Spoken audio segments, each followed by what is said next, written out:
I set the last dish on the table and looked around the set table with satisfaction. Rosemary roast chicken, mashed potatoes with butter, green beans, and fresh bread from the bakery on Main Street. Casper had always loved these home-cooked dinners, though he and Tabitha had been coming over less and less often lately. I organized tonight's visit myself, though.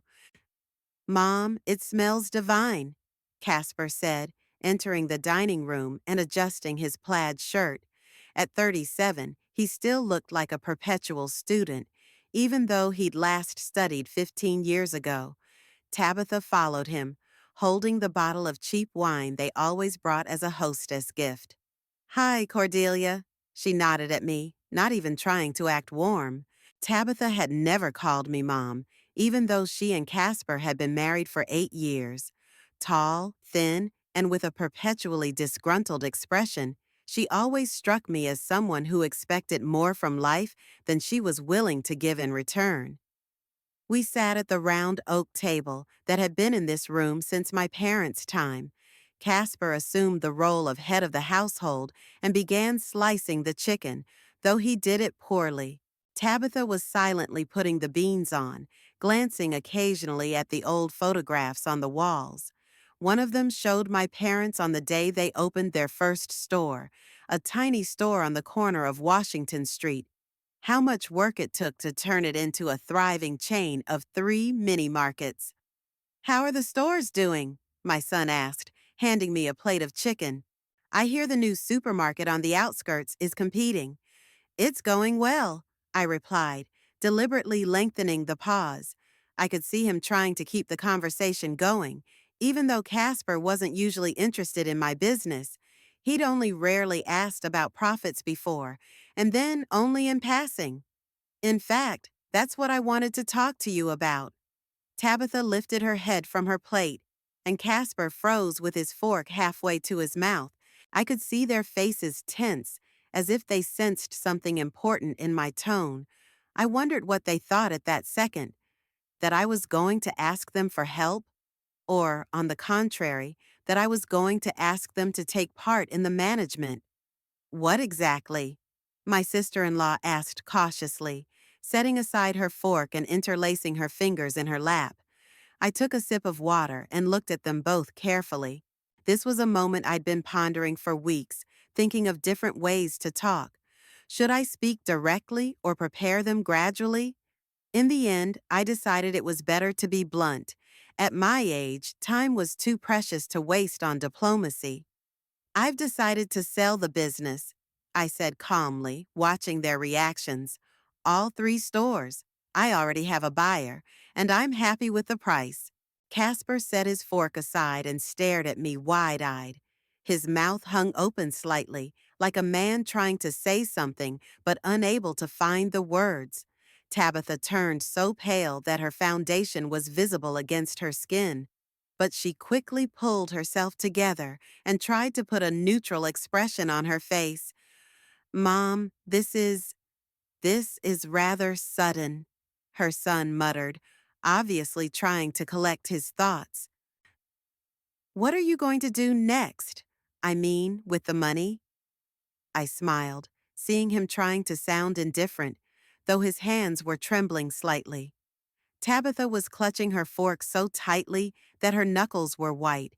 They were trying to play it off as mere curiosity, but I could feel the tension in the air.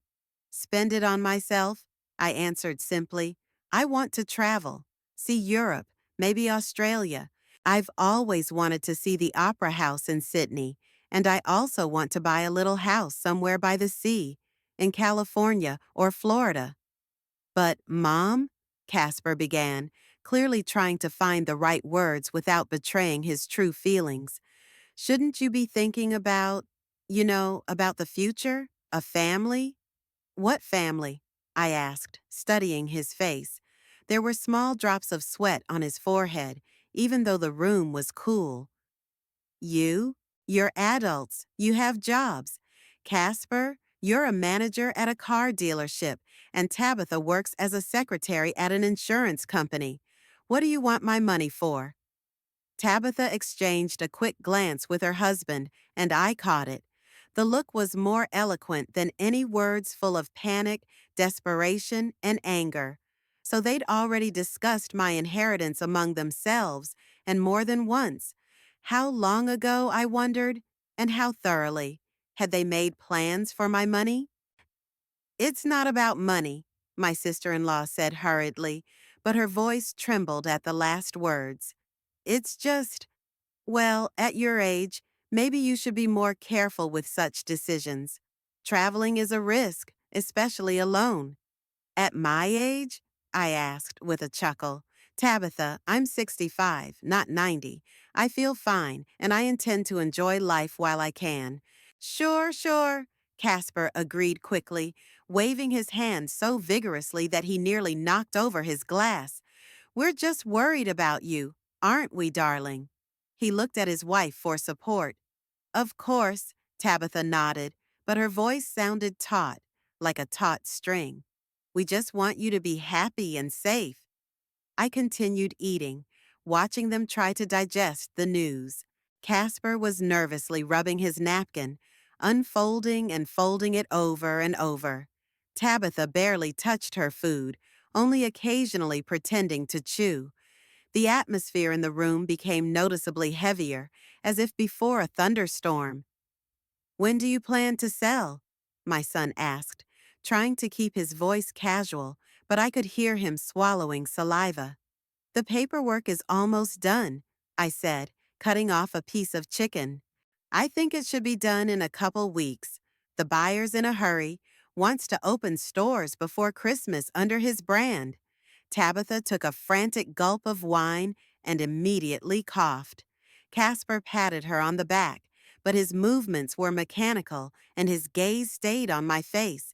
I could see that they were both in a state of shock, trying to realize that their plans, whatever they were falling apart right now.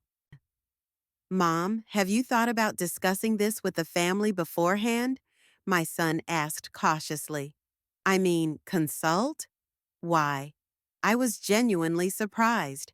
This is my business, my money, my life. I don't need anyone's permission.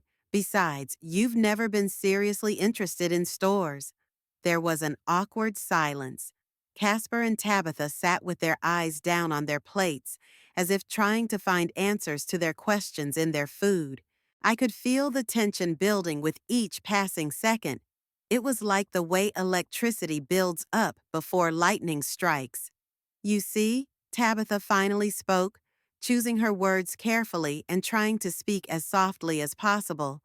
We always thought that, well, that the business would stay in the family, that Casper would someday inherit the stores. I finished it for her, but he never showed any interest in them. Didn't even want to work summers as a cashier when he was in college. That was a long time ago, he said, looking me straight in the eye for the first time all night. I had other plans then. I was young, stupid. And now your plans have changed? I asked bluntly, leaning forward. Casper stammered, opening and closing his mouth, not knowing what to say. Should I admit that he now saw the stores as a source of easy money, or continue to pretend it was about family tradition? Tabitha came to his rescue. We just thought that the family business should stay in the family. It's a tradition passed down from generation to generation.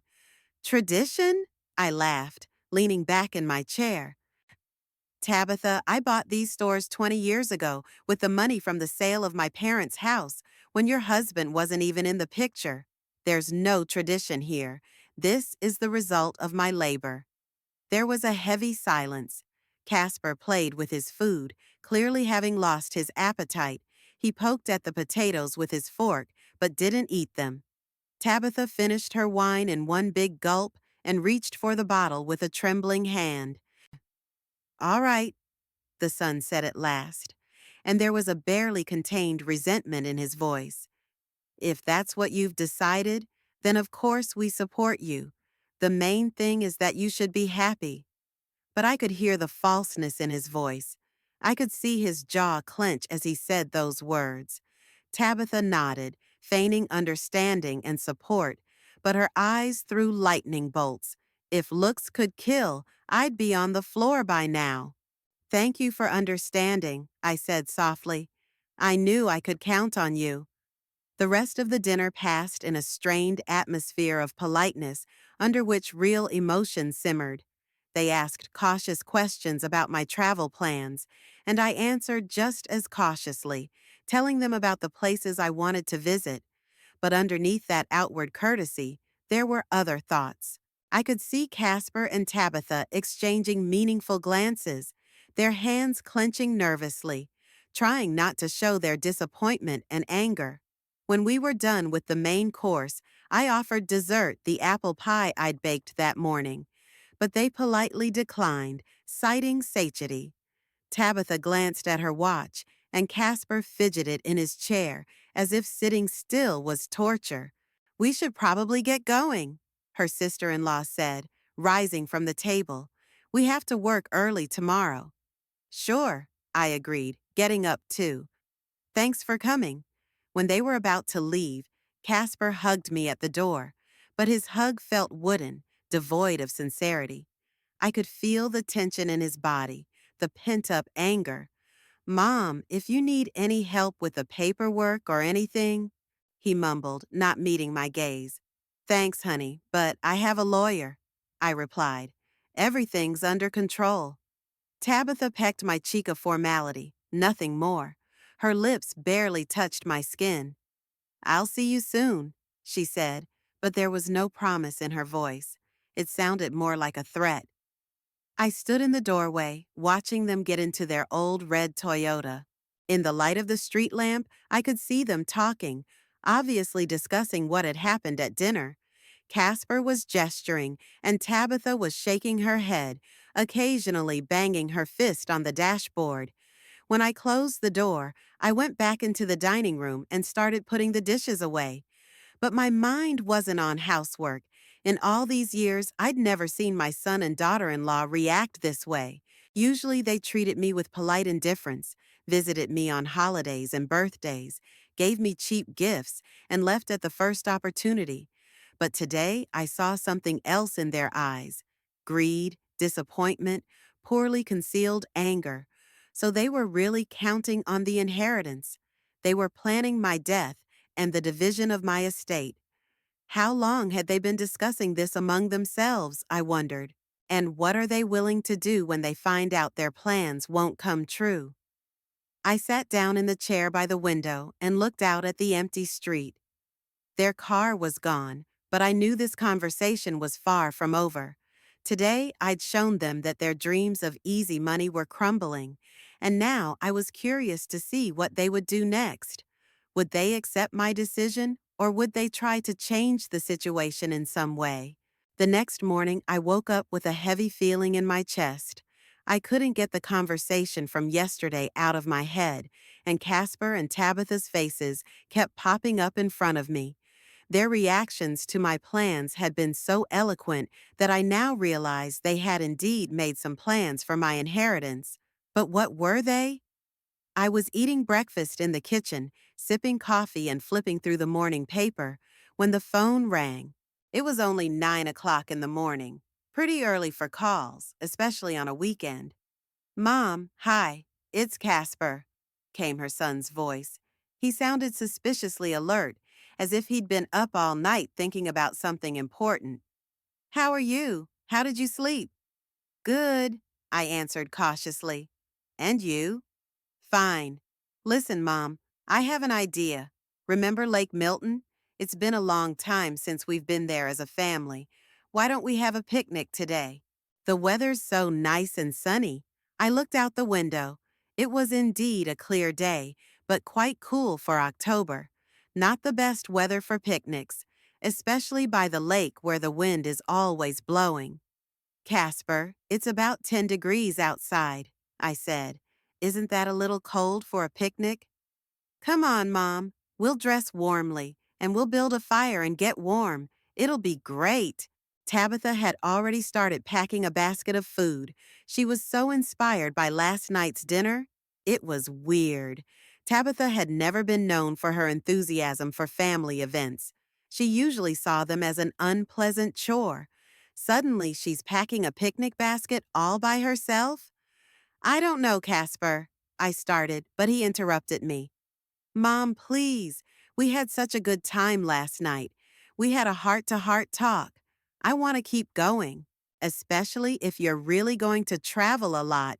Our weekends together will be rare. There was such a sincere request in his voice that I felt a prick of conscience. Maybe I had misinterpreted their reaction yesterday. Maybe they were really worried that we'd be seeing less of each other. Okay, I agreed. What time will you pick me up? Around 2 o'clock in the afternoon, if that suits you. We'll set up, you don't need to bring anything. Just dress warmly. After I hung up the phone, a strange feeling lingered in my gut. Casper sounded too insistent, almost forcedly cheerful, but I decided not to pay much attention to it. Maybe he was just trying to bond after last night's tense conversation. I spent the morning doing chores, doing laundry, and tidying up the garden. Cleaned up the last of the fallen leaves from the driveway, though new ones are sure to attack tomorrow. Autumn in Danville was beautiful, but fleeting. The trees had almost shed their leaves, and the air was sharp with the tang of approaching winter. At 2:30, I started to pack. I put on warm jeans, a navy wool sweater, and a comfortable brown jacket with a zipper. I brought a scarf. It was always windy by the lake. She made sure the windows were locked, though crime was rare in Danville. At exactly 2 o'clock in the afternoon, a familiar red Toyota pulled up in front of the house. Casper got out of the car and waved at me. He was wearing a dark blue jacket and jeans, his hair mussed in the wind. Ready for an adventure? He asked with a wide smile that seemed a little unnatural to me. Too bright, too strained. Ready, I answered, getting into the back seat and buckling myself in. Tabitha turned to me from the front seat.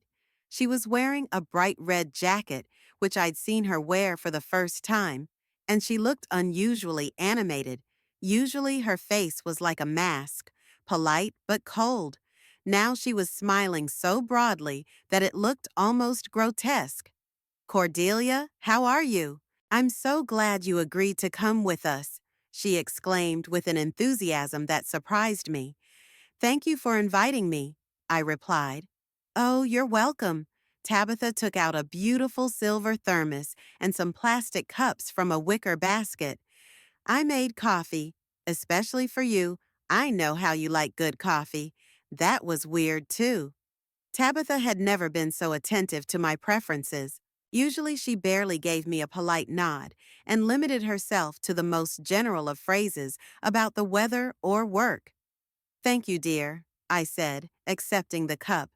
The coffee smelled great strong, flavorful, with a hint of spice. Did you add cinnamon? Yes, and a little vanilla, Tabitha said proudly. It's a special family recipe. My grandmother always made it that way. I'd never heard Tabitha mention her grandmother or any family traditions, but today she was clearly trying to impress me as a caring daughter-in-law. I took a sip. The coffee was really good, though it seemed a little bitter on the aftertaste. Perhaps Tabitha had overdone the cinnamon or used a roast that was too dark. It's delicious, I praised, and my sister-in-law glowed with pleasure. I worked so hard. I got up early this morning to get everything ready. Casper started the car, and we drove toward Milton Lake. The road there led through the center of town, past streets I knew. We drove past my stores. All three were located in different neighborhoods of Danville, and each had its own regular clientele. Seeing them made me feel a slight sadness. Soon they wouldn't be mine anymore. Casper turned on the radio, and the car started playing light music, some old songs from the 70s. Tabitha started talking about the weather, about plans for the picnic, about how nice it would be to sit by the fire and roast marshmallows. Her talkativeness was unusual. She was usually quite taciturn and answered only direct questions. Do you remember, Casper, when we used to go to this lake when we were kids? She asked, turning to her husband. You told me that you and your mother used to fish there. Of course I remember, my son replied, looking at me in the rearview mirror. Mom, do you remember those trips too? I do, I said, finishing my coffee. You were very young then, about 7 or 8 years old. You only had patience for fishing for about 15 minutes. Yes, and then I'd start throwing rocks in the water and scaring away all the fish. Casper laughed. You were so angry. We did go to Lake Milton once, but that was a long time ago. After my divorce from Casper's father, I tried to avoid places associated with shared memories. It was odd that my son would suddenly bring it up. I felt a pleasant warmth spread through my body. It was really cool outside, and the hot coffee warmed me from the inside out. The car was cozy and warm. Casper had turned the heat on full blast. My eyelids started to get heavy, and I felt an irresistible urge to close my eyes. Mom, how are you feeling? Casper asked, looking in the mirror again. Any motion sickness? No, I'm fine, I answered, though I was starting to feel oddly sleepy. I guess I was just tired from the week. Working in the stores was a lot of work, especially lately, when I had to do the paperwork for the sales. Tabitha continued to talk about some plans for the evening, something about looking at old photographs and reminiscing about Casper's childhood, but her voice was becoming more and more distant. It was as if the words were coming from far away, through a thick layer of absorbent cotton. Mom, do you mind if I turn up the heat? Casper asked. I think it's a little chilly in the car. Sure, I mumbled, leaning back in the cushioned seat. The warmth of the heater finally relaxed me. My thoughts began to jumble, and the urge to sleep grew stronger. I remember gradually falling into slumber. Tabitha's voice grew quieter and quieter, the music more and more fuzzy. The last words I heard before I fell asleep completely were some scrappy phrases about how good it would be to spend time in nature. Consciousness came back to me slowly, as if I were rising from the bottom of a deep, dark well. First, I felt movement. The car swayed and bounced on the rough road. Then a strange sound came to me, the squeak of brakes and the sound of wind outside the windows. My head felt heavy, my thoughts jumbled, and there was an unpleasant metallic taste in my mouth. I struggled to open my eyes and tried to focus my gaze. Tree branches flashed outside the window, and the car was clearly not on a paved road. Where are we? Why is it shaking like this? I tried to move and realized I was being held down by my seatbelt. It was a good thing I had buckled up. It was a habit I had developed over the years. Suddenly, the car tilted sharply to the right, and I realized we were going down a very steep incline. Too steep. Up ahead, through the windshield, I could see the dark surface of the water, Lake Milton. We were rolling straight toward the shore, and the speed was increasing by the second. Panic shot through me like a cold needle. Where was Casper? Where was Tabitha? I tried to scream, but all I got out of my throat was a hoarse sound. The sleeping pills were still working, keeping me from thinking clearly, but my instinct for self-preservation had me gripping the seat belt tightly. The car bounced on a large rock, and I was thrown upward. The belt slammed into my chest, but held me in place. Another jump, another bump against the obstacle. Branches whipped at the windows, metal clanging against the rocks. I closed my eyes and braced myself for the worst. The impact was deafening. The car slammed into something hard, and the world exploded with the sound of breaking metal and shattering glass. The seatbelt was so tight it took my breath away for a moment, but it was the one that saved my life. Without it, I would have flown out the windshield and crashed through the rocks. Then there was silence. A terrible ringing silence in which only my ragged breathing and the hissing of steam from under the shattered hood could be heard. The car lay on its right side, half in the water. The lake was splashing somewhere nearby, but it was still about 5 meters deep. I moved gingerly, checking to make sure all my bones were intact. My whole body ached, especially my chest where the belt had cut into it, but there didn't seem to be any serious injuries. My hands trembled as I unbuckled the seat belt buckle.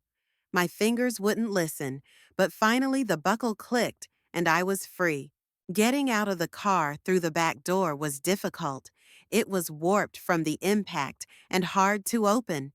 I pushed with my foot as hard as I could, and finally the metal gave way. The cold air hit me in the face, bringing with it the smell of lake water and wet leaves. My legs buckled, dizzy from the residue of sleeping pills in my blood. I leaned against the wrecked car and looked around. We were just off the shore of Lake Milton, in a small cove surrounded by tall trees. The place was deserted, rarely visited, especially in late fall. But where were Casper and Tabitha? Were they in the car too? I peered inside through the broken window, and the interior was empty. The front seats were folded back, the doors wide open. So they must have gotten out before the car fell into the ravine. Or, they weren't even in the car when it went down. The thought hit me with renewed force. I remembered the odd behavior of my son and daughter-in-law, their unnatural cheerfulness, their insistence on the picnic, the bitter-tasting coffee, the sleeping pills. They slipped me sleeping pills and… Did it work? Tabitha's voice came from upstairs. I quickly hid behind the boulder where the car had stopped. My heart was pounding so loudly, I was afraid they'd hear me. Of course it worked, Casper said. Look, the car's right in the water. No one would have survived a fall like that. They stood at the top, on the edge of the cliff, and looked down at the crash site. In the light of the setting sun, I could see their silhouettes. They were holding hands and looked pleased with themselves. Are you sure no one saw us? Tabitha asked. Absolutely. This road's been abandoned for about 3 years, since they built the new highway. No one comes this way. What are we going to tell the police? That we had a deal. We came for a picnic. Mom went out alone, said she wanted to see the lake. We waited for half an hour. Then we went looking for her. We found tire tracks by the cliff, and we knew it was an accident. What if they start an investigation? What would they find? An elderly woman, unfamiliar with the terrain, lost control on a steep descent. Brakes failed, or she mixed up the pedals. It happens all the time.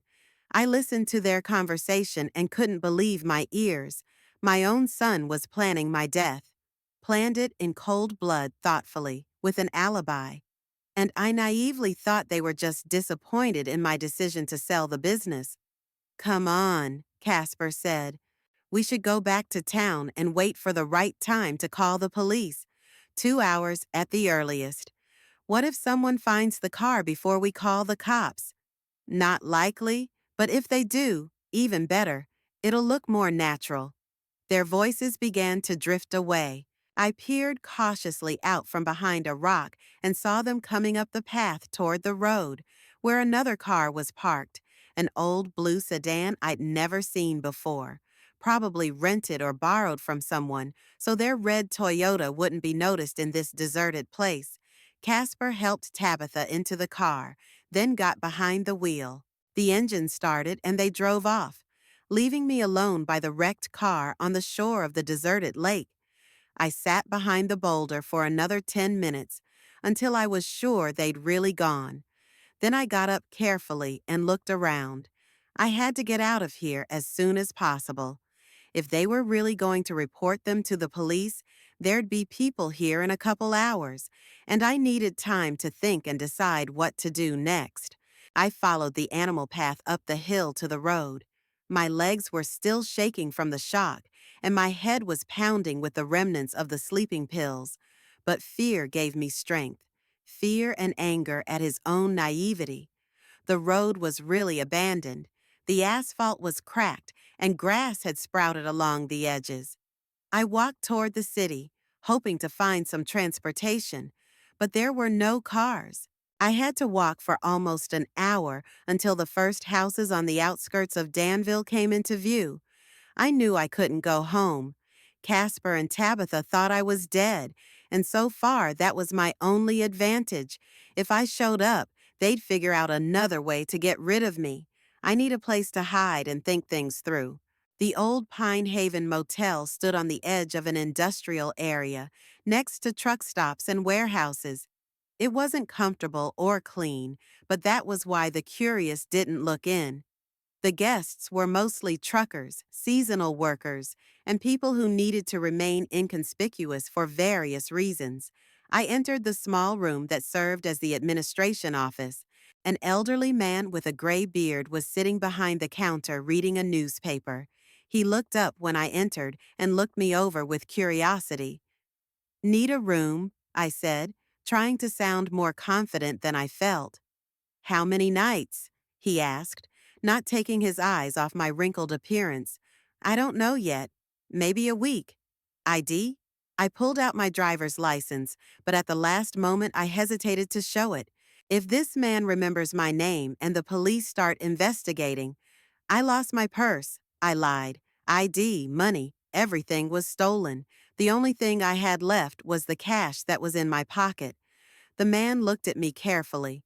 Apparently, he had heard similar stories many times. "What's your name?" "Rose," I said, the first name that came to mind. "Rose Clark." "All right, Mrs. Clark. $40 a night, prepayment required. Bathrooms down the hall, towels and linens are available for a fee." I pulled some crumpled bills out of my jacket pocket. Luckily, I was used to carrying a little cash with me. I paid 3 nights in advance and got a heavy key with a wooden tag. "Room 17, second floor," the desk clerk said. "There's no elevator, so you'll have to walk." The room was a tiny room with a narrow bed, a worn armchair, and a small TV on a wooden nightstand. The window looked out onto a parking lot where a few trucks and old cars were parked. But I didn't care. The main thing was that I was safe here and could think about what had happened in peace. I sat down on the bed, and for the first time in the whole nightmare day, I let myself relax. My hands were still shaking as I tried to comprehend what had happened. My own son had tried to kill me for money, not just wanting me dead, actively planning it, working out the details, preparing an alibi. How long had they been hatching this plan? A week? A month? Or maybe the idea of murder crossed their minds right after dinner last night when I announced the sale of the business. I turned on the small TV and switched to the local news. Nothing had been reported about the missing woman yet, but that was expected. Casper had said he wouldn't contact the police until a couple hours later. Outside the window, dusk was falling. Somewhere in town, my son and his wife were preparing to put on a show in front of the police. They would feign grief and despair, demanding an immediate search. And tomorrow, when they find the car in the lake, they will be grief-stricken heirs who have lost their beloved mother and grandmother. But I have an advantage they don't realize. I'm alive. I've heard it all, and now I have time to prepare my response. I woke up in the motel room to the sound of a truck starting its engine in the parking lot below. It was already light outside the window, and I realized I'd slept until almost noon. My body ached. The effects of last night's accident were taking their toll. My seatbelt bruises were aching, and my head was still heavy from the sleeping pills. I got out of bed and walked to the window. There were a few cars in the motel parking lot, but yesterday's trucks were gone. The truckers were leaving early in the morning, needing to make their deliveries on time. I envied their simple and straightforward life: work, road, home. None of them suspected that their loved ones were planning a murder. The shower in the shared bathroom at the end of the hallway was barely warm, but the hot water helped me finally come to my senses. I tidied up my clothes and hair as best I could. I'd looked like a car crash victim yesterday, which wasn't far from the truth. Going down to the administration office, I asked the same gray-bearded man for permission to use the phone. He nodded, pointing to an old machine on the counter. I dialed the information desk and learned that the Danville police were indeed looking for a missing woman named Cordelia Ashcroft. My heart beat faster. That meant Casper had already made his play. Could I watch the news? I asked the receptionist. There's a TV in the lobby. He pointed to the next room, where there were a few worn chairs and an old TV. I turned on the local channel and waited for the news bulletin. The newscaster, with a serious face, was reporting that Cordelia Ashcroft, a 65-year-old Danville resident, was missing. A picture of me appeared on the screen, the same one that hung in a frame in my house. Casper must have taken it for the police report. A woman went missing last night during a family picnic at Milton Lake, the announcer said. According to relatives, she walked away from the parking lot around 6 p.m. to admire the sunset and never returned. The search continues. Then Casper appeared on camera. He was standing in front of the police station, and his face was so grief-stricken that for a moment I doubted my own memories. Was this the same man who had planned my death in cold blood yesterday? My mom is a very responsible person, he said, his voice shaking with emotion. She would never go this far without warning us. Something has happened. I can feel it. I implore anyone who may have seen her to contact the police. Tabitha stood beside him, tears streaming down her cheeks. She clung to her husband, playing the grief-stricken daughter-in-law. They were both very good actors. Cordelia's like my own mother, Tabitha sobbed. We're so worried about her. She could have gotten lost in the woods or fall into a ravine. There's a lot of dangerous terrain in these parts. What a marvelous foresight to prepare public opinion in advance that I might have fallen into a ravine. If they find the car in the lake, it won't be a surprise. The next story was about the search. Police and volunteers combed the woods around Milton Lake. They showed the cinematographers with dogs who were on the trail. A police sergeant explained to reporters that the search was complicated by the darkness and difficult terrain. We hope that Mrs. Ashcroft simply got lost and will find her way on her own, he said. But we can't rule out other possibilities. There are steep slopes and cliffs in the area. Tomorrow morning, we will resume the search by helicopter. I turned off the TV and went back to my room, so no sign of the car yet. It was lying in a little visited part of the lake, and without a directed search, it could be searched for a long time. But sooner or later, someone will find it. And then the fun would begin. I spent the rest of the day lying on my bed and thinking about the situation. I had to decide what to do next. I could go to the police right now and tell them the truth. But would they believe me? Casper and Tabitha had alibis. They'd reported me missing themselves. Who would believe that a loving son would try to kill his mother for an inheritance? Besides, it'd be hard to prove their guilt. They won't find any sleeping pills in my blood. It's been too long. And their story about the family picnic is plausible. They'll say I was upset about family problems, maybe even depressed. An elderly woman losing her bearings in the woods is a pretty common story for the police narrative. No, just going to the police is not enough. I need proof. Or, better yet, I need to see how far they're willing to go. What will they do when they find my grave? In the evening, I went down to the lobby again to watch the news. The story about my search was shorter. The reporters were interested in more recent events, but they showed footage of Casper and Tabitha standing by the lake, pointing out to the police where I'd last been seen. She said she wanted to watch the sunset from the high shore, the son explained to the reporters. We stayed by the car, preparing dinner for the picnic. We thought she would be back soon. What a touching story, and what a convincing lie. If I didn't know the truth, I'd believe them myself. The next morning, the news brought the long-awaited news. The car had been found. A group of anglers who had arrived at the lake early that morning noticed a glint of metal in the water and called the police. By noon, divers had confirmed. A red Toyota belonging to missing Cordelia Ashcroft lay at the bottom. I stared at the screen, watching the spectacle unfold. The police cordoned off the scene with yellow tape. Equipment had arrived to lift the car from the lake bed, and of course, Casper and Tabitha showed up, grieving relatives who had been rushed to the scene of the tragedy. Casper looked shaken. He stood on the shore with his arms around his head, his shoulders shaking with sobs.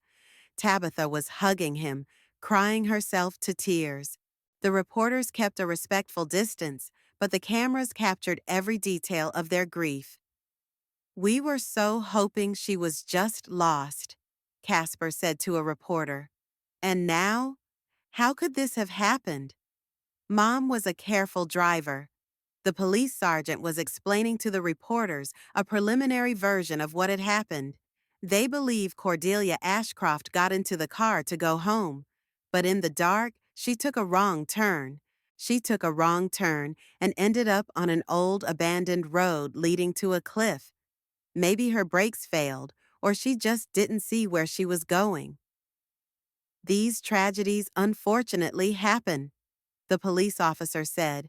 "Elderly people sometimes lose their bearings in unfamiliar terrain, especially at dusk. When the car was brought to the surface, it was clear there was no body inside. This caused some confusion for the investigators, but they quickly found an explanation. The impact was very strong," explained the forensic expert. "The windshield was completely shattered.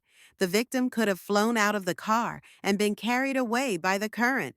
The lake is deep and there are a lot of snags and rocks at the bottom. The search for the body will continue." Casper and Tabitha listened to these explanations, holding hands tightly. Sometimes Tabitha wiped her eyes with her handkerchief, and Casper blew his nose and shook his head as if he couldn't believe what was happening. But I knew the truth. I knew there was a cold calculation behind those tears. They were already mentally dividing my inheritance and making plans for the future. For the next few days, I watched the events unfold from my hiding place. The search for the body continued, but without success. The police brought in divers from neighboring towns, scouring the bottom of the lake and the shores downstream. Casper and Tabitha came to the site of the tragedy every day, brought flowers, and stood in mournful silence. Journalists wrote a touching article about a woman who had worked hard all her life and was about to finally rest by traveling the world. They interviewed neighbors who described me as kind and helpful. They mentioned my charity work. I did donate money to local causes on occasion. "She wanted so much to see the world," Tabitha sobbed in the interview. "We supported her plans, even though we worried that traveling alone could be dangerous for a woman of her age. What a touching concern for my safety." On the third day after discovering the car, I noticed an interesting detail. Casper and Tabitha had driven to the lake not in their red Toyota, but in a dark blue sedan, the same one they drove away in after my murder. So they didn't take that car by accident. They had an alibi. I also noticed that their grief was gradually becoming less expressive. Their tears flowed less copiously. Their voices sounded more confident. They were getting used to being orphans and starting to think about practical matters. The news showed them filing papers with the court to have me declared dead and missing. It usually takes a few years, but if a car is found at the bottom of a body of water and there are witnesses, the procedure can be expedited. "We need to get Mom's affairs in order," Casper explained to the reporter. "She had a business, real estate, bank accounts. All of that needs to be done properly." "Of course we do, especially the bank accounts." I realized it was time to move on to the next phase of my plan, but first, I had to prepare. And first, I had to find out exactly what they were doing with my property. The motel's front desk had an old computer with slow internet that guests could use for a small fee. I found the local newspaper's website and read all the articles about my disappearance. Then I went to the court's website and looked at what papers my grieving heirs had filed. The list was impressive. Casper was demanding that he appoint himself administrator of my estate as my only legal heir. He had already contacted the buyers of the stores, the same ones I had negotiated the sale with. I wonder how he explained the situation to them. And the documents also mentioned that the heirs were planning to sell my house as well. The house I'd lived in for over 30 years, where all my memories were stored. They were going to turn my entire life into cash. I couldn't take it anymore. A week after the car was found, there was an ad in the paper for a memorial service for Cordelia Ashcroft. I felt strange reading about my own funeral, but I scrutinized the details. The service was to be held on Saturday at 2 o'clock in the afternoon at St. Luke's Methodist Church on Church Street, the same church where my parents had been married and where I'd once sung in the choir. Casper organized everything with amazing speed. Usually funerals take longer to prepare, but my loving son was clearly in a hurry to complete this stage and move on to the more pleasant business of inheritance. Friday night, I bought a dark hooded raincoat and large sunglasses at a second-hand clothing store. The saleswoman, an older woman with kind eyes, looked at my purchase with curiosity. "Are you going to a funeral?" she asked sympathetically. "Yes," I replied, "for the funeral of someone very close to me." It was the truth, though not the usual one. I arrived at the church on Saturday morning and found a convenient place to watch. Across the street from the church were old oak trees, behind which I could hide and see everything that was going on at the entrance. I settled down behind the thickest trunk and waited. The first to arrive at the church were the funeral home employees. They took a beautiful wooden casket out of the hearse and carried it into the building. The casket was empty, but it looked impressive. Polished wood, bronze handles, a bouquet of white lilies on top. Casper hadn't skimped on my final resting place. Then people started moving in. I recognized many, neighbors, business colleagues, customers of my stores. Some looked really upset. Mrs. Jenkins from next door was wiping her eyes with a handkerchief. Mr. Foster, who had been buying groceries from my store on Oak Street for 10 years, walked slowly to the entrance, leaning on his cane. These people had come in earnest to see me off on my last journey. They didn't know they were mourning a living person, and the real murderers were considered grieving relatives. Casper and Tabitha appeared last, as is the custom of the chief mourners. They rode in a black limousine, another expensive detail of the funeral. Casper was dressed in a perfectly fitting black suit, which was the first time I'd seen him wear it. Tabitha chose an elegant black dress and a wide-brimmed hat with a veil. They looked like a couple from an expensive movie about the beautiful life. My son helped his wife out of the car, and they walked slowly to the entrance of the church. Tabitha leaned on his arm, portraying a grief-stricken woman. Several reporters were taking pictures of them. The tragic story of the missing woman was still generating interest in the local press. I waited until all the guests had entered the church and cautiously approached the building. The side door was ajar, probably for ventilation. I slipped inside and settled in the far corner, behind the last row of pews. My hood and goggles hid my face, and no one could see me in the church's twilight. The service began with sad music. The organist played Amazing Grace, a tune I really loved. Then Pastor Williams, the same one who baptized Casper 37 years ago, stood up. "We are gathered here to remember the life of Cordelia Ashcroft," he began in a solemn voice, "a woman who devoted herself to her family and to the service of her fellow man. Though her body has not returned to us, her spirit lives on in our hearts." Beautiful words. I only wish the main mourners were thinking something else.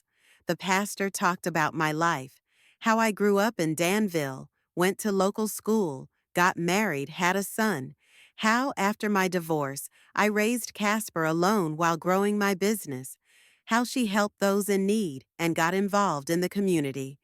Cordelia dreamed of traveling and seeing the world, the pastor continued. Unfortunately, fate had it differently, but we believe that now she is making her final journey to the Heavenly Father. Sobs were heard in the church. People were really grieving for me, and I sat among them, alive, and listened to my own memorial speech. Then Casper stood up. He walked slowly to the pulpit, took a piece of paper out of his pocket, and began to read his farewell speech.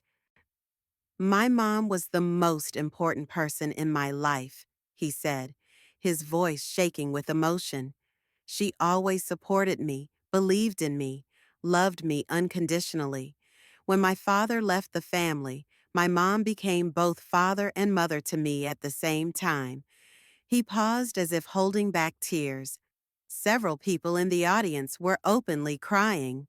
My mom always said that the most important thing in life is family. That money and success mean nothing without people who love you. She taught me that, and I promise I'll remember her lessons for the rest of my life. That's a touching speech about the importance of family, especially coming from a man who a week ago tried to kill that very family for money. Mom dreamed of seeing the world, Casper continued. She'd worked so hard all her life and finally decided to spend the money on herself, on her dreams. Tabitha and I were totally supportive of her plans, wanted her to be happy, lie after lie. But he spoke so convincingly that I almost believed him sincere. Unfortunately, fate decided otherwise, but I know Mom wouldn't want us to grieve too long. She always said, life goes on and you have to move on. So my wife and I will try to continue her work to preserve what she built. I wonder what exactly they're going to preserve. The stores they're already selling? The house they want to tear down? Casper finished speaking and returned to his seat next to Tabitha.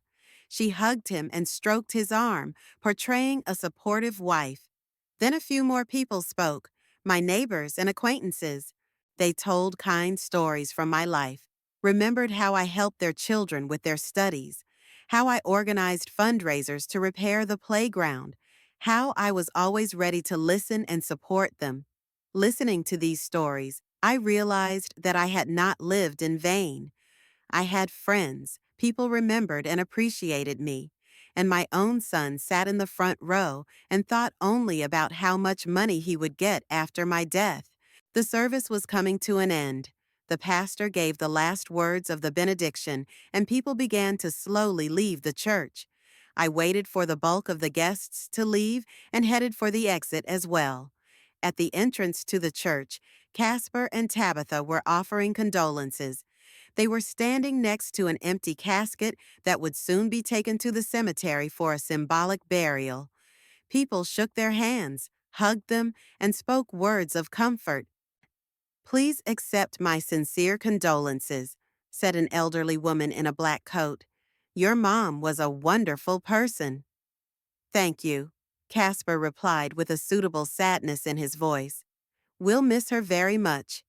If you need anything, be sure to ask, Mr. Foster offered. Cordelia has helped my family many times.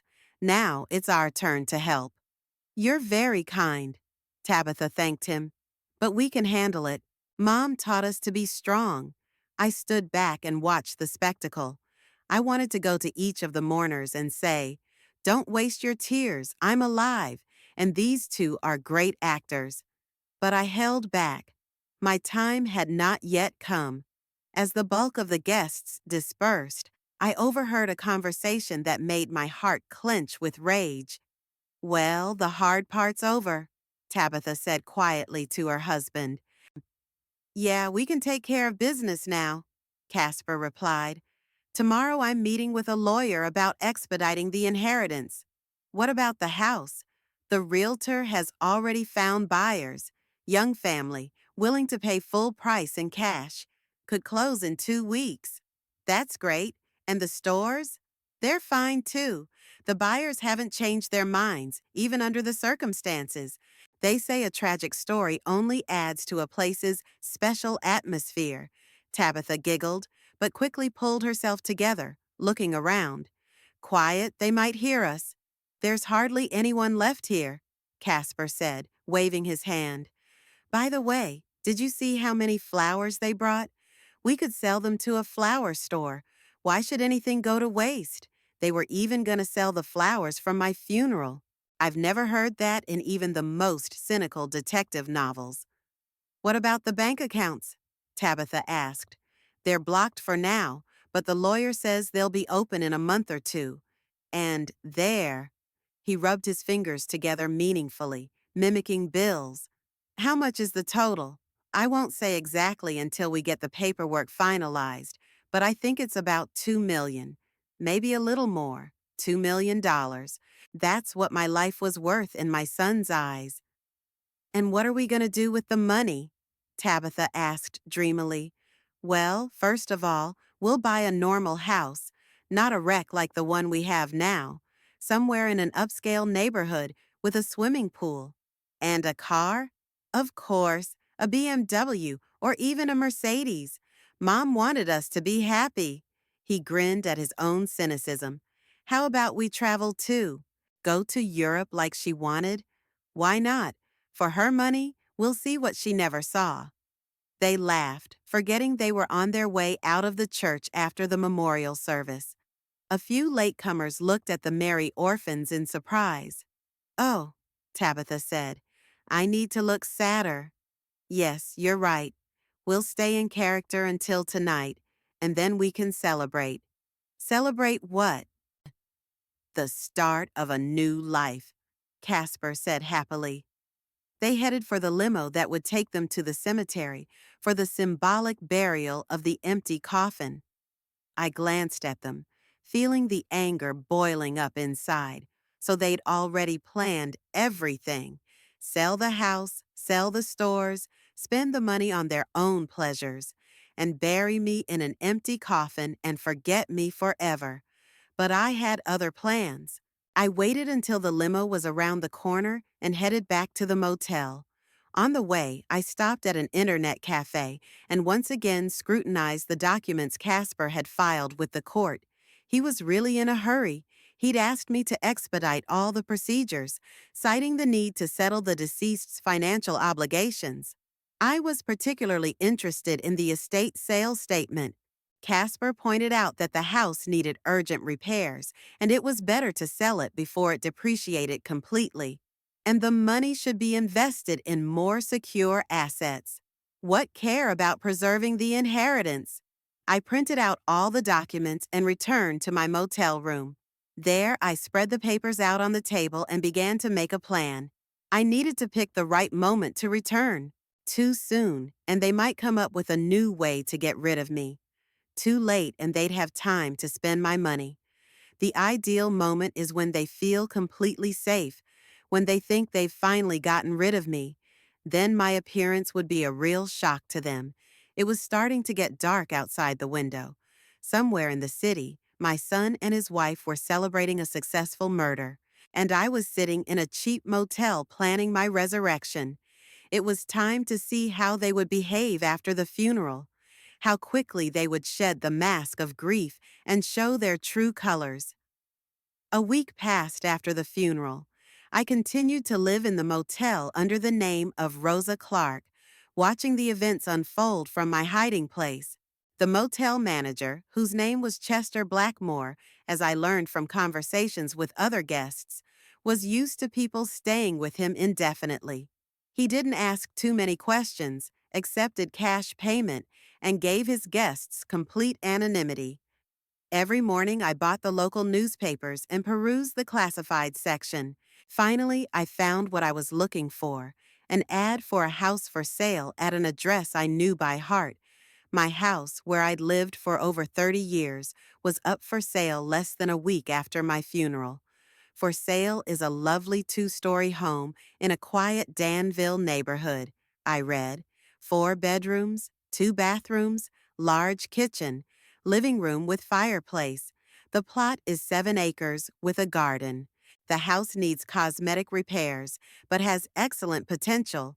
The price is $250,000. A quick sale is possible. The price was underestimated by almost $50,000. Casper was clearly in a hurry to get rid of the property and was willing to lose money for the sake of speed. The ad included the realtor's phone number and a note. The heirs are forced to sell the house for family reasons. What a touching family emergency. Killing a mother for money.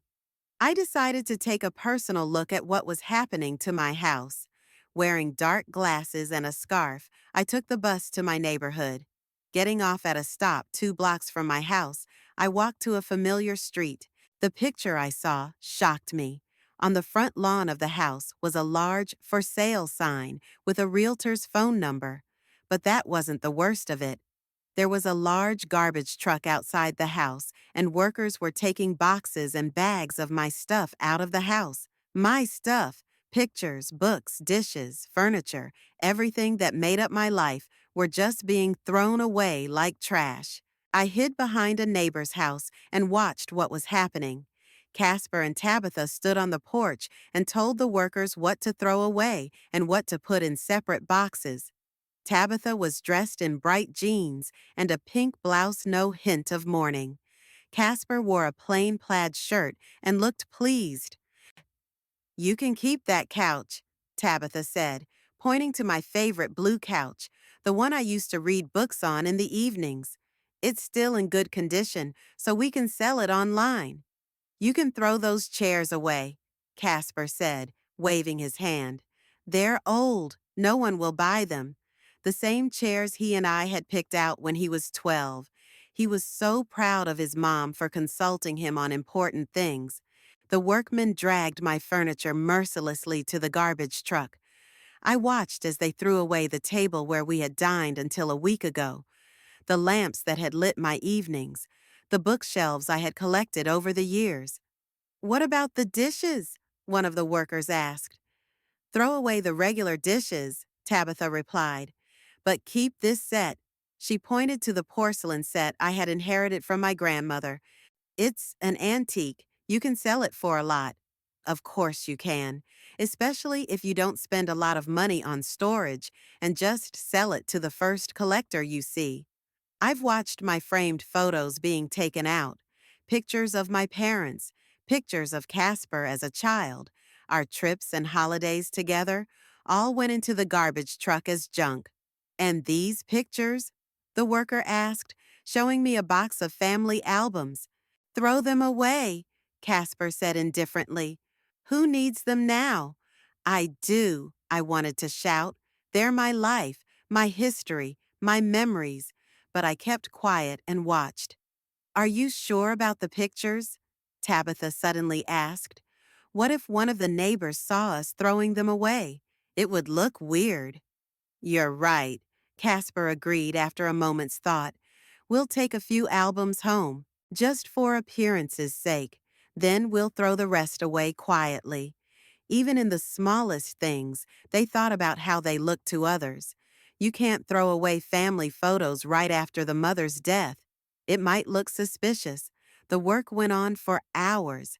I saw my desk, on which I kept the store's paperwork, taken out of the house, a bookcase full of my favorite novels, the sewing machine I used to sew Casper's clothes when he was little. It all just disappeared like my life never existed. "What about Mom's papers?" Tabitha asked as the workers brought out another batch of boxes. "I took the important ones the first day," Casper answered. "The will, the real estate papers, the bank papers. The rest can be thrown away. No one needs old checks and receipts." "What about personal effects? Jewelry?" "We'll take jewelry. Mom's wedding ring can be melted down, and the chains and earrings can be sold. She had some nice stuff.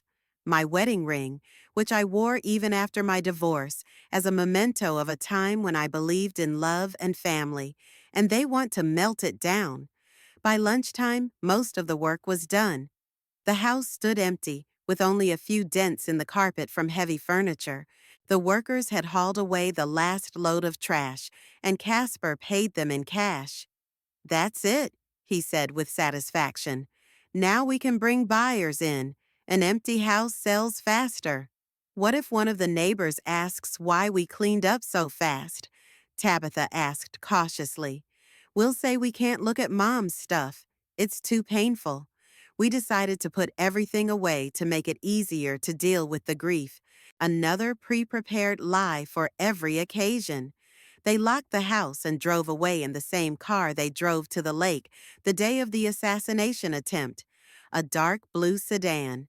I realized they were using it for all my inheritance business and had left their red Toyota at home, probably afraid that someone would remember the license plates and link them to my disappearance. They were very careful. After they left, I got closer to the house. I looked through the windows and the rooms were empty. There was only old wallpaper and the wires from the chandeliers, which had also been taken out. The house where I'd lived half my life had become a faceless box ready to be sold. "What a tragedy," I heard a voice behind me. I turned around and saw Mrs. Jenkins, my neighbor. The old woman stood at the gate of her house and looked sadly at the empty windows. "Pardon me?" I asked, trying to change my voice. "Cordelia Ashcroft," Mrs. Jenkins explained. "Lived in this house. She'd been killed in a car accident recently. Such a nice woman, always helping the neighbors." "Oh, yes," I nodded. "I read it in the paper. Very sad story." "Are you a buyer?" the neighbor asked hopefully. "Damn, I'd really like to see good people move in. Cordelia would like that." "I was just passing through," I answered evasively. "What about her son? How is he coping with the loss?" Mrs. Jenkins frowned. "To be honest, it's all very strange. Literally the day after the funeral came and started throwing things away. I realize grief manifests itself differently for everyone, but such a rush. Maybe it's really hard for him to see his mother's things?" "Maybe," the neighbor agreed uncertainly. "But when he threw away his mother's pictures, I didn't see a tear. And yesterday he was laughing with his wife when they were loading the furniture. It was like they were celebrating a holiday. So I'm not the only one who's noticed their bad moods." "And how did they live with their mother?" I asked cautiously. "Friendly?" "Not at all," Mrs. Jenkins said, waving her hand. "Casper didn't come much, and that was only when there were money problems, and his sister-in-law was cold. Cordelia once complained to me that her son was only interested in her money. I wondered what else I told the neighbors about my family problems. "It's a pity," I said. "Good people go away, and the bad ones stay." "That's right," Mrs. Jenkins agreed sadly. "They'll probably tear the house down now. Young people like to build new things." I said goodbye to my neighbor and headed back to the bus stop. On the way, I thought about what I'd seen and heard. Casper and Tabitha hadn't just killed me. They'd methodically destroyed every trace of my existence. They'd sold the house, thrown my things away, not even my photos. I wasn't a mother to them. I was an obstacle to money. And now that the obstacle has been removed, they're in a hurry to get their reward. Back at the motel, I learned from Chester that a man had come to see me, asking about Rose Clark. Middle-aged man in a dark suit, said he was a realtor. "Said he had a real estate offer," Chester said. "I said I'd tell him when you got back." That was weird. How would a realtor know about Rose Clark? I'd never left my contacts under that name. "Did he say what kind of business he was in?" I asked him. "He didn't. He just left a business card." Chester handed me a white card. "Gerald Peters, real estate agent, buying and selling homes in Danville and surrounding areas." I sensed something amiss. Too many coincidences, a house on the market, and then a realtor comes to see me. Had they somehow figured out where I was hiding? But how? I've been very careful, never used my real name, only paid in cash. Maybe it's just a coincidence. After all, the motel was next to a bypass road, and realtors could go around to all the locals looking for clients. I decided not to take any chances and changed the safe house just in case. But first, I had to follow Casper and Tabitha again, see what they were planning to do next. The next day, I went into town again. This time, I went to the office of the law firm that handled the inheritance. Across the street from the office was a small coffee shop that overlooked the entrance to the building. I ordered a coffee and settled down at a table by the window. At 10:30 in the morning, a familiar dark blue sedan pulled up to the office, and Casper and Tabitha got out. They were dressed businesslike, he in a dark suit, she in a slinky dress. Real grieving heirs, come to deal with their late mother's financial issues. They stayed in the office for almost an hour. When they came out, they both looked pleased. Tabitha said something animatedly to her husband, waving her arms. Casper nodded and smiled. They got into the car, but didn't leave right away. I saw them arguing about something, showing each other some papers. Then Casper pulled out his cell phone and called someone. It was a short conversation, but he looked even more pleased afterward. Finally, they left, and I walked out of the coffee shop. I needed to find out exactly what was going on at the law office. But how? Suddenly, the solution came by itself. A young man with glasses, apparently a paralegal, came out of the office. He stopped near the entrance and lit a cigarette. I approached him, acting confused. "Excuse me, could you help me?" I began. "I was supposed to meet a lawyer here about the inheritance, but I think I got the time wrong."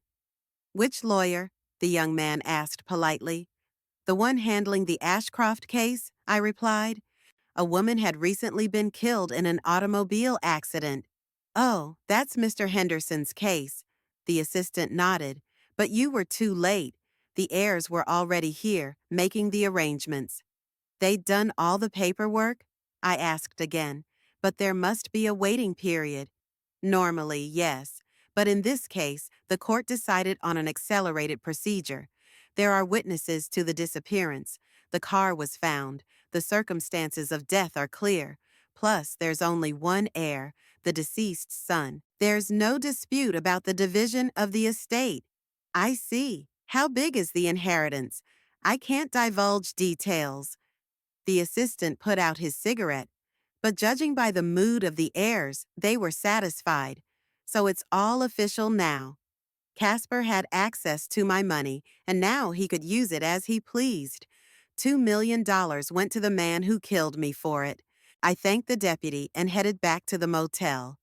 On the way, I thought about what I had learned. I was running out of time. If I procrastinated any longer, Casper would spend the money, and then it would be much harder to prove his guilt. But for now, they feel pretty safe. They think they're rid of me forever and can enjoy the fruits of their crime. It's time to show them how wrong they are. The next day, I made my decision. There was no point in waiting any longer. I'd seen enough to know that Casper and Tabitha had finally gone from being my loved ones to cold-blooded killers sharing the spoils. The time for hiding was over. It was time to show them that their crime had failed. In the morning, I paid Chester for all the days I'd stayed and told him I was leaving. He didn't ask any questions. He was used to guests appearing and disappearing suddenly. "Good luck to you, Mrs. Clark." He said goodbye. "Thank you," I said. I guess I'd be really lucky. I took a cab and asked him to drop me off 2 blocks from my house. I walked the rest of the way, looking around carefully. The for sale sign had a new sticker on it, "For sale." So the house had already found a buyer. What efficiency! 1 week, and my whole life turned into cash. I went to the front door and pulled out the keys I always carried with me. The lock hadn't been replaced. Apparently Casper didn't think it was worth the expense. The key turned easily, and I entered the house quietly. The sounds came from the living room. I could hear Casper and Tabitha's voices and a man I didn't recognize. Cautiously walking down the hallway, I peeked into the room. The living room was cluttered with boxes and packages. Casper and Tabitha were sitting on the floor, going through some small items. A full man in an expensive suit stood next to them, apparently an antiques appraiser. This brooch is silver, but the stones are artificial, the man said, looking at my favorite butterfly brooch. $30, no more. And these earrings? Tabitha asked, handing him the pearl earrings, a gift from my mother. They're natural pearls, but they're small. $50. And the rings? The appraiser took my wedding ring and examined it carefully through a magnifying glass.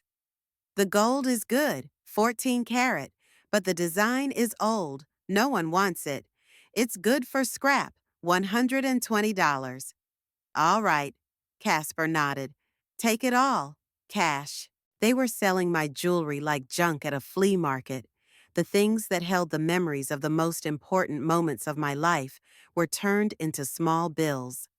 This is interesting, said the appraiser, picking up a small porcelain statue of a ballerina. Dresden porcelain, 19th century. This could be worth a couple thousand. Really? Tabitha perked up. We were going to throw it away. Good thing we didn't. Your mother had good taste. Our mother, Casper corrected him with a chuckle, had a taste for cheap trinkets. At least we got something worthwhile. The appraiser continued to go through my things, determining their value. Casper and Tabitha were carefully writing down the prices in a notebook, calculating the total. What's the total? Tabitha asked impatiently. About 8,000 for everything, Casper said, adding up the numbers. Not bad for old bling. When do we get the money from the bank accounts? My sister-in-law asked. I'm going to sign the last of the papers tomorrow. After that, all the accounts come to me. I think by the end of the week, the first million will be in our account. And what will we buy first? A house, Casper answered without hesitation. The realtor has already shown us a few options. There is a great mansion on Hill Street with a swimming pool and a tennis court. How much is it? 700,000, but it's worth it. We'll live like human beings instead of in this old wreck. Old wreck. That's what he called the house where he grew up, where I raised him and took care of him. When are we going to buy a car? Tabitha asked dreamily. Next week. I already saw a red Porsche at the dealer. It's used, but it's in great condition. How much? 80,000. But we can afford it. They planned my life in money, divided my inheritance, bought luxuries at my expense, and they felt no guilt or remorse. You know what I'm thinking, Tabitha said, leaning back on the pillow. It's a good thing it worked out this way. What do you mean? Well, if your mother had really spent the money on traveling, we'd have gotten a pittance. We'd have gotten 2 million. You're right, Casper agreed. In a way, we saved her from being stupid. Can you imagine if she'd lived another 10 years? She would have spent it all on doctors and medicine. Well, at least it's a good thing. They laughed at my death, glad they killed me in time.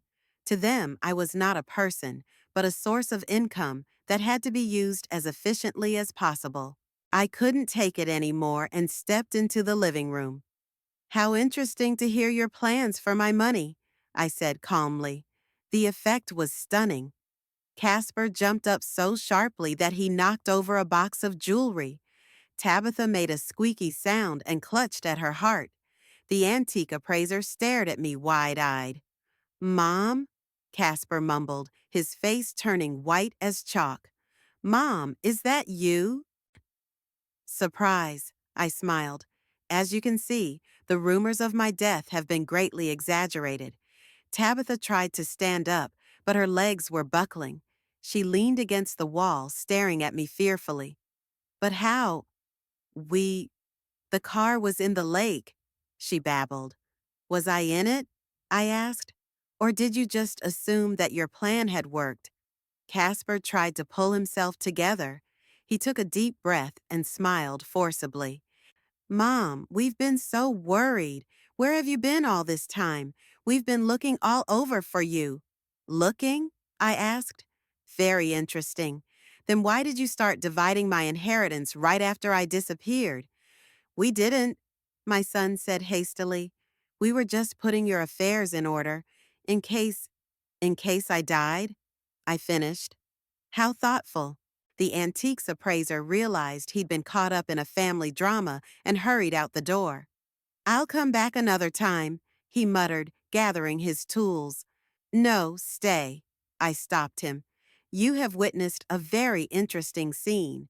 A son and daughter-in-law are selling the jewelry of a woman who is still alive. The man looked back at Casper and Tabitha in confusion, but they couldn't explain anything to him. We thought you were dead, Tabitha finally said. The car in the lake, the search. What were we supposed to think? What were you supposed to think when you pushed the car with me into the ravine? I asked quietly. There was dead silence. Casper and Tabitha looked at each other, and I could see the panic in their eyes. I don't know what you're talking about, the son said, but his voice shook. You don't? I sat down in the chair that somehow hadn't been moved out in time. Then let me remind you, family picnic at Milton Lake, coffee and sleeping pills, talking about how natural everything should look. Tabitha let out a groan and covered her face with her hands. I also remember your words after the accident, I continued. Did it work? Of course it worked. Look, the car is right in the water. You were eavesdropping, Casper said accusingly. I survived, I corrected him. Survived the habit of wearing my seatbelt, the very habit you hadn't considered in your plan.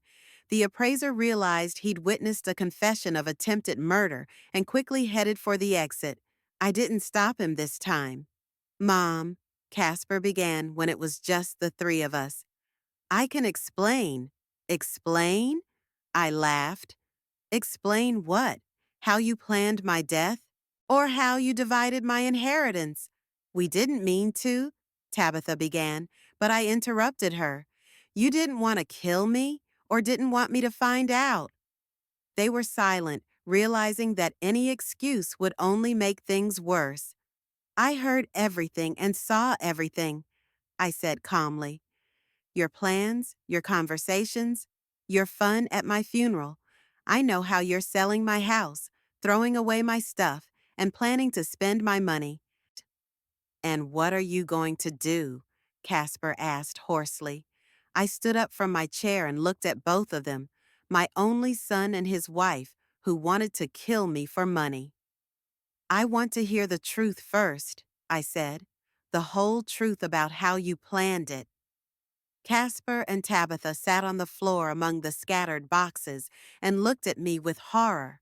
In their eyes, I could read fear, panic, and a desperate attempt to figure out what to do next. The silence lengthened, and I could see them trying to come up with an explanation for what was happening. Mom, Casper finally spoke, his voice sounding unnaturally high. We can talk about this calmly.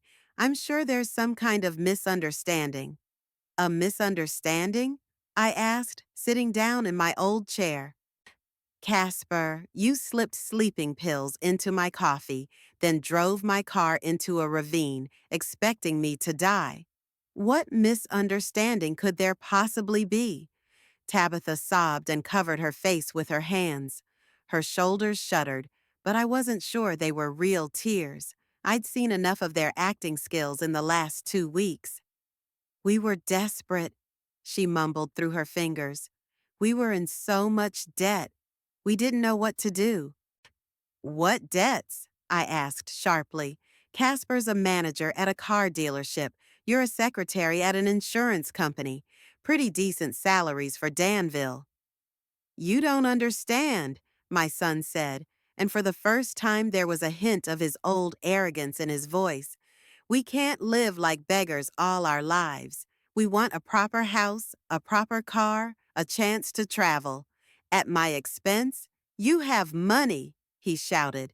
$2 million just sitting in the bank doing nothing, and you're going to spend it on stupid trips at your age. At my age? I repeated coldly. Casper, I'm 65 years old, not 90, and that's my money, which I earned with my own labor. But you're going to die anyway, Tabitha said, the words sounding like a judgment. Why spend money on yourself when you can leave it to your family? I looked at the two of them and realized that they were complete strangers sitting in front of me.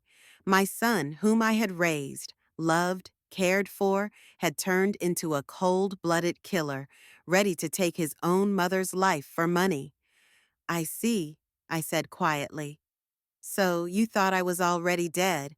You just decided to get your inheritance early. Mom, we're sorry. Casper tried to feign contrition. We know what we did was wrong, but you're alive, and it's not a big deal. Nothing's wrong. I got up out of my chair. You tried to kill me, held a funeral with an empty coffin, sold my house, threw away all my stuff. And that's no big deal? We can fix this, Tabitha spoke hurriedly. Cancel the sale of the house, return the money. What money? I asked. The money you've already spent on the antiques appraisal? Or the money you're going to spend on the mansion with the pool? They looked at each other, realizing that I knew a lot more about their plans than they wanted to. You've been following us, Casper said. Of course I was. I was curious to see how quickly you'd forget about the grief and get to sharing the spoils. I paced the room, looking around the devastated house. There was nothing else here to remind me of my life, just bare walls and a few boxes of things they hadn't had time to sell. And now what? Tabitha asked in a trembling voice. Are you going to go to the police? I stopped and looked at them. There was an animal fear in their eyes. They knew that attempted murder was a serious crime that could carry a life sentence. You know what? I said slowly. I'm really going to go to the police tomorrow morning. Tabitha let out a groan, and Casper turned even paler. But not to tell them about your attempted murder, I continued, watching their reactions. I'll tell them that I was in a car accident and lost my memory, that I spent all that time in a small-town hospital, and only today I remembered who I was. The relief on their faces was so obvious it almost made me laugh. Really? Casper asked incredulously. You're not going to tell them about my favorite son trying to kill me for money? I finished. No, I'm not. At least not yet. What do you mean, not yet? Tabitha asked warily. It means I can change my mind at any time. I said calmly. It all depends on how you behave. I sat back in my chair and looked at them carefully. Here's what we'll do. Tomorrow I'll show up at the police station with a story about memory loss. You will feign joy and relief at my return. No questions about where I was or what happened to me. What's next? Casper asked cautiously. Next, I'm going to sell my business, just as I'd planned. I'll sell this house to the new owners. The deal's already done, and I don't see any point in canceling it. And I'll leave Danville for good. Where to? Tabitha asked. To Aunt Rosa's in Oregon. She's the only one of my relatives still alive. We've corresponded over the years, and she's invited me over more than once. It was true. Aunt Rosa, my father's younger sister, did live in a small town in Oregon.